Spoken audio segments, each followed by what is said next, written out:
What's going on, fam? It's the entertainer, the motivator, the educator, Lucky Murray, and I am back with another CHH Today.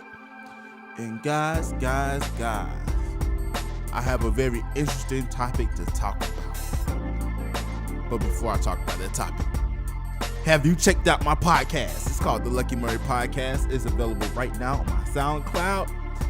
Click the link below to check it out, man. I got a great guest lined up. It was Carlton Jones, I believe. You should check it out. Great interview. But I really want to talk about this topic real quick because it was very interesting to talk about, to say the least, and I really wanted to get your input on it. So here's the story.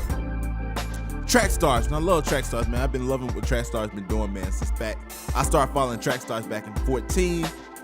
They put my video, get it started out on their website. Got some traction. They did it on the free ski, man. And I am going to do some more work with Trackstarz later on.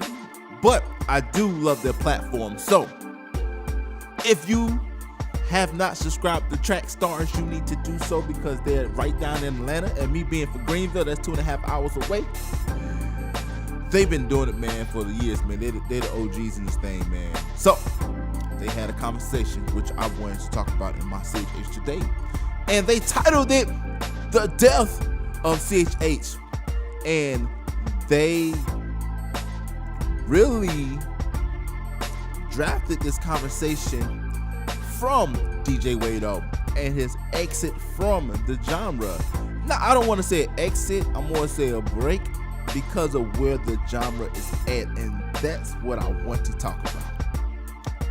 And Sean Tanner made a great point. He said that the kids that they were reaching out to are now rapping, and the kids that are rapping today, there is a lack of discipleship in our culture because you have a lot of people that want to do it for full time, but it looks so much different from the full-time perspective than it does from the ministry perspective. And can you get paid for a ministry? Absolutely. But you got to think about it this way.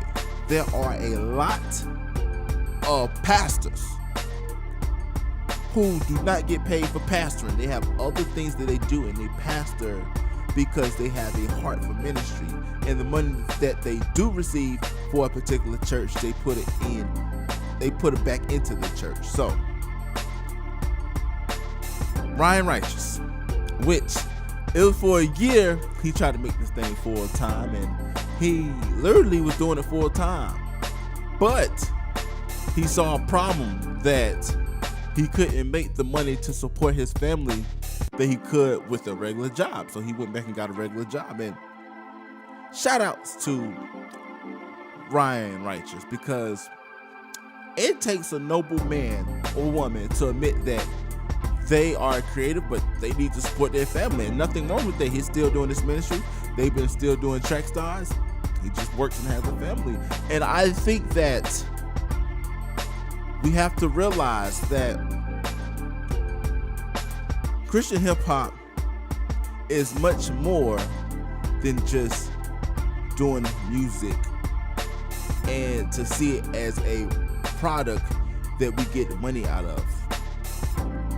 Christian hip-hop, the difference between Christian hip-hop and mainstream hip-hop is that we care more about the person's souls. We care more about making the person look like Jesus. You don't have to say Jesus in every single line to be effective, but your life and your art should shine to a point that people know that your radiance is Jesus, man. And I feel that a lot of artists, especially a lot of the newer artists, they mention God here and there. It's like a little sprinkle of God, but they're more concerned about just having a good old time and to just compete in a space that they really can't compete in. If I compare a lot of these newer cats that's doing CHH, their music to the music of the mainstream, it won't compare. It still have a hit of God in it, and people still will reject it. I'm talking about the people that listen to mainstream. I'm not talking about youth groups. I'm not talking about people that have some type of Christianity philosophy in their mind that they can kind of appreciate the music that's coming out. I'm talking about people that do not go to church, don't have no gospel background or church background at all, and when they hear your record, it would sound very foreign to them. Example point, when I was in the 11th or 10th grade, I don't remember exactly, my grandma brought home a Christian hip hop CD. First time I ever heard Christian hip hop. It was a guy, literally it was a guy, he was rapping on a beat for 10 minutes, right? I thought that was the most trash thing I've ever heard in my life. I thought it was cool, I respected the message, but I thought it was very corny because the first thing I heard was Jesus. I didn't really hear what he was saying. I don't really remember what he was saying. And the fact that he was rapping off of instrumentals at the time that were hot. I'm like, dude, how you gonna A, rap on instrumentals that are hot, and B, come in with this rapping for God stuff? Is cool. And that wasn't my life. So I get the fact that a lot of artists wants to appeal to audiences that are not really Christians. I get it. And I think that there's definitely a need for it. But at the end of the day, there needs to be substance in your music. There needs to be something that gravitates these people more so than, yo, that track was lit, okay?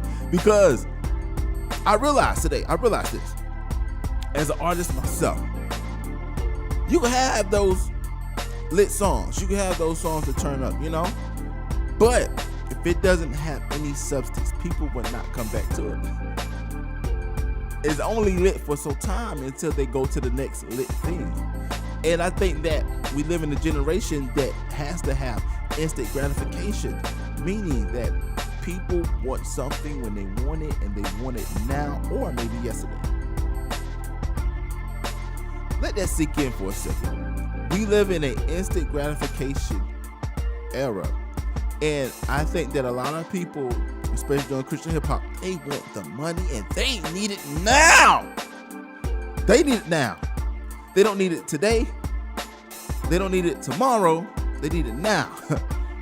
And when you need the money now, it sends a certain urgency that blocks out your blessings because you care more about a paycheck than you do serving, care about making disciples, care about committing the Great Commission. I'd rather see that brother soul save in heaven than for him to buy my CD, you know, for $5 to $8. You know, that's a one-time thing. I'm trying to create a relationship with you that will last for eternity.